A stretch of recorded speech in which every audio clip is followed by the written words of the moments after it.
Khatib mengingatkan diri saya pribadi dan kepada seluruh jamaah untuk senantiasa memperbaiki dan memperbaharui kualitas iman dan takwa kita kepada Allah Subhanahu wa taala.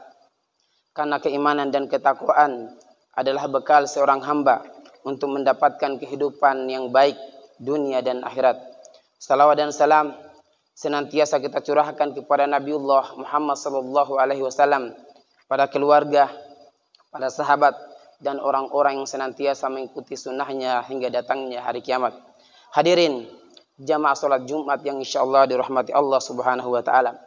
Hari ini 20 hingga 30% dari penduduk bumi berada dalam usia 15 sampai 40 tahun. Ia adalah usia para pemuda yang meskipun sedikit namun mereka adalah 100% wajah dunia di masa yang akan datang. Seperti apa wajah dunia di masa-masa yang akan datang, maka kita dapat melihatnya melalui wajah-wajah para pemuda hari ini. Timbul pertanyaan, akan seperti apa masyarakat kita kelak bila dipimpin calon pemimpin masa depan yang usia mudanya telah rusak poranda karena dicekoki budaya barat dan kebiasaan buruk mereka. Mulai dari ucapan Happy Valentine Day, selamat hari kasih sayang, saling memberi hadiah bunga, coklat dan sebagainya yang sangat disayangkan oleh menjadi kebiasaan anak-anak muda kita setiap memasuki bulan Februari. Mirisnya adalah karena hal ini terjadi setiap tahun, ditambah lagi sikap sebahagian orang tak bertanggung jawab yang memanfaatkan peluang berupa sikap latah masyarakat guna meraup untung sebanyak-banyaknya.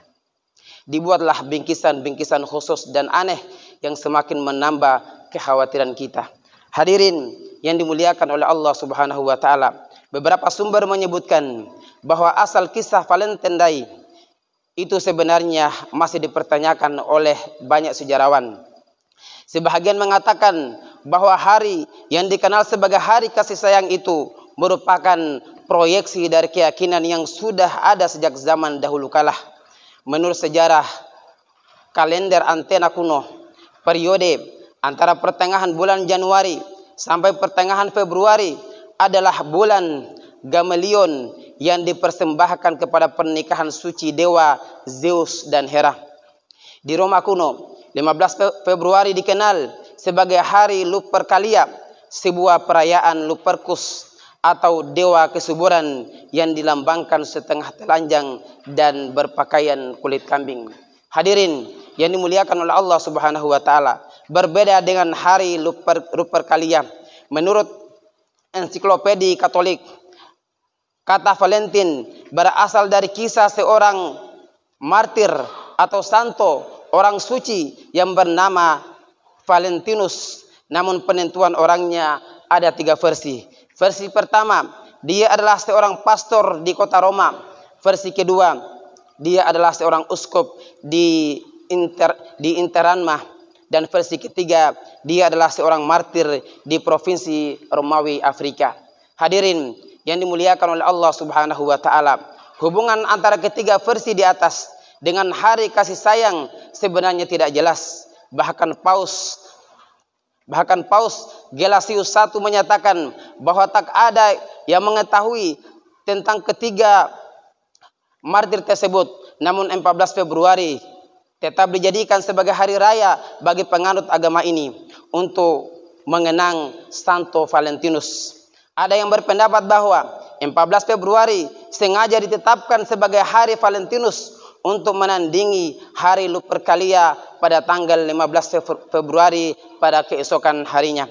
Hadirin yang berbahagia, barulah pada abad ke-14 di Inggris dan Prancis catatan pertama dihubungkannya hari Santo Valentinus dengan cinta romantis dan kasih sayang, di mana pada tanggal 14 Februari tersebut dipercayai adalah hari ketika burung mencari pasangan untuk kawin. Kepercayaan ini ditulis pada karya seorang sastrawan Inggris abad pertengahan yang bernama Geoffrey Chaucer. Ia menulis di cerita parlemen yang artinya percakapan burung-burung, yang artinya bahwa untuk inilah dikirim pada hari Santo Valentinus saat semua burung datang ke sana untuk memilih pasangannya. Hadirin yang dimuliakan oleh Allah Subhanahu wa taala, pada zaman itu bagi para kekasih lazim bertukar catatan pada hari tersebut dan memanggil pasangan mereka sebagai Valentine mereka. Kemungkinan besar banyak legenda-legenda mengenai Santo Valentinus diciptakan pada zaman ini. Beberapa di antaranya bercerita bahwa sore hari sebelum Santo Valentinus akan gugur sebagai orang suci dalam ajaran Katolik, ia menulis sebuah pernyataan cinta kecil yang diberikannya kepada sipir penjara yang bertulis dari Valentinusmu. Kisah lainnya, ketika serdadu Romawi dilarang menikah oleh Kaisar Claudius II, Santo Valentinus secara rahasia membantu menikahkan mereka. Hadirin yang dimuliakan oleh Allah Subhanahu wa taala, dapat disimpulkan bahwa Valentines Day ini adalah tidak memiliki dasar sejarah yang jelas. Yang ada hanyalah kisah-kisah dongeng atau legenda yang diceritakan untuk melegalkan sebuah perayaan tertentu, terlepas benar atau tidaknya sebagai seorang muslim yang baik seharusnya tidak ikut-ikutan terhadap budaya atau adat dan perayaan orang-orang yang berbeda keyakinannya dengan kita. Sebagai contoh, bila orang-orang tersebut meyakini free sex dan legalnya hal tersebut, maka tidak boleh kita menerimanya, meskipun keyakinan mereka tak akan mungkin disodorkan kepada kita tanpa bungkus dan penutup penghias mata dan telinga kita. Hadirin yang muliakan oleh Allah Subhanahu wa taala, hari Valentines ini misalnya hari raya bagi mereka yang katanya ingin meluapkan kasih sayangnya kepada sang kekasih, namun kenyataannya ia merupakan salah satu cara untuk melegalkan keyakinan free sex mereka, dan masih sangat banyak kerusakan dan keterangan dalam Valentine's Day seperti tabzir, menyia-nyiakan harta dan waktu untuk mengadakan perayaan hari Valentine dengan bermacam pelanggaran dan keburukan yang lainnya. Hadirin yang dimuliakan oleh Allah Subhanahu wa taala, hakikatnya Valentine Day adalah legenda yang merusak akidah seorang muslim. Bagaimana tidak, seorang muslim yang seharusnya merasa bangga dengan agama yang dianutnya justru latah mengikuti budaya dan kebiasaan rusak dari barat. Bahkan tidak hanya budaya, kalau kita menyimak baik-baik penjelasan di atas, ternyata di antara sebab munculnya Valentine Day adalah kisah meninggalnya seorang Martin atau Santo yang beragama Kristen Katolik, yang jelas berbeda agama dan keyakinan dengan kita. Lantas apakah pantas seorang muslim merayakan hari kematian seorang yang kafir kepada Allah Subhanahu wa taala? Tidak, tentu tidak. Tidakkah kita mendengarkan firman Allah Subhanahu wa taala dalam Al-Quran surat Al-Hajj ayat 32?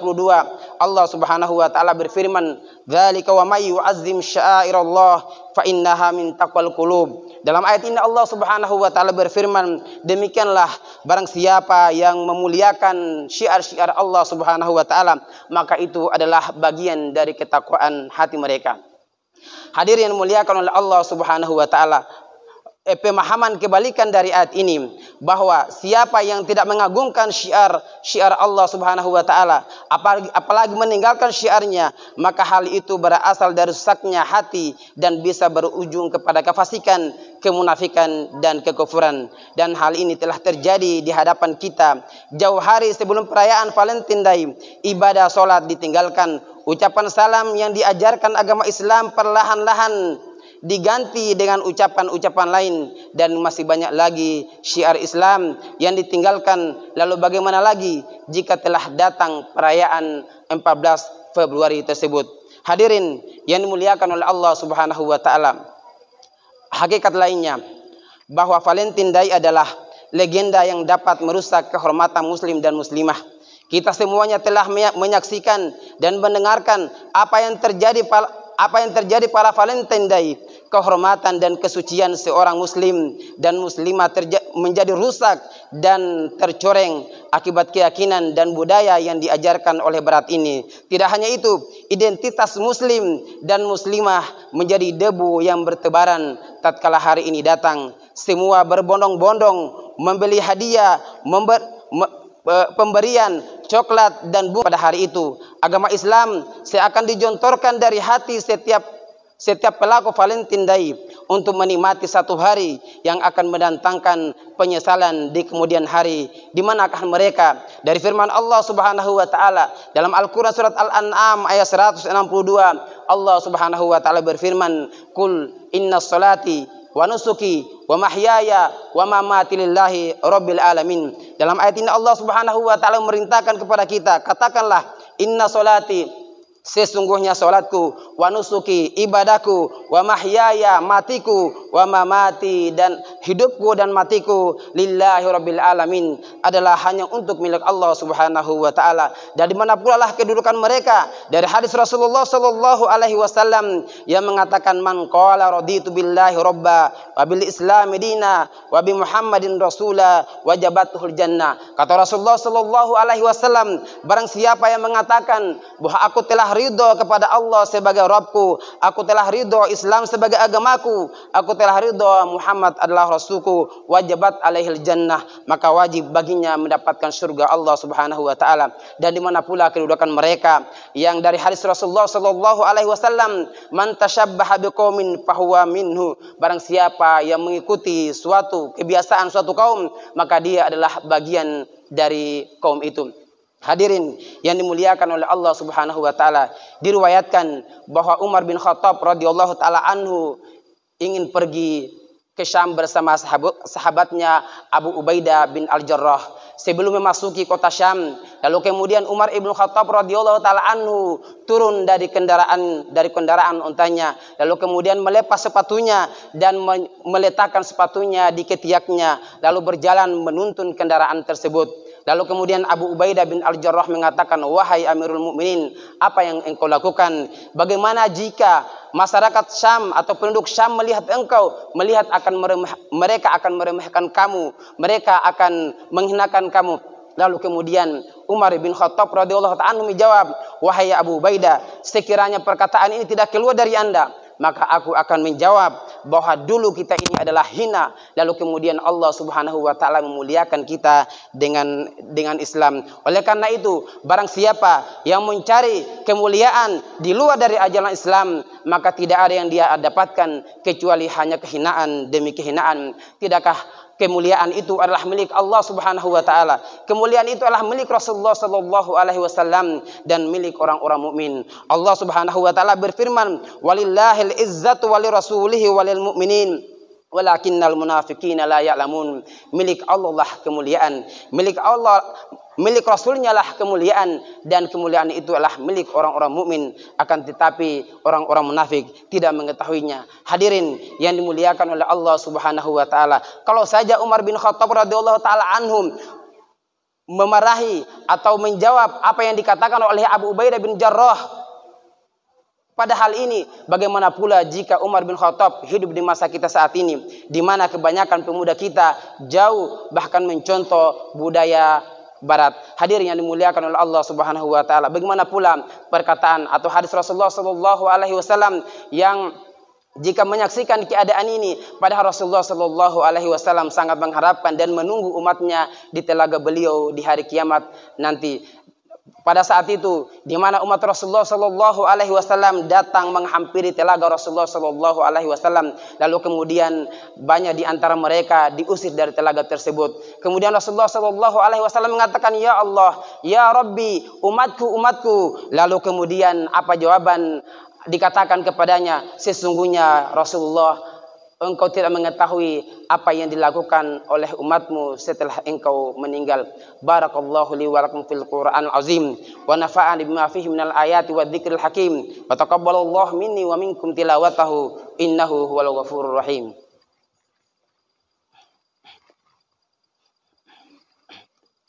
Alhamdulillahi ala ihsani wa syukru lahu ala taufiqihi wa amtinani.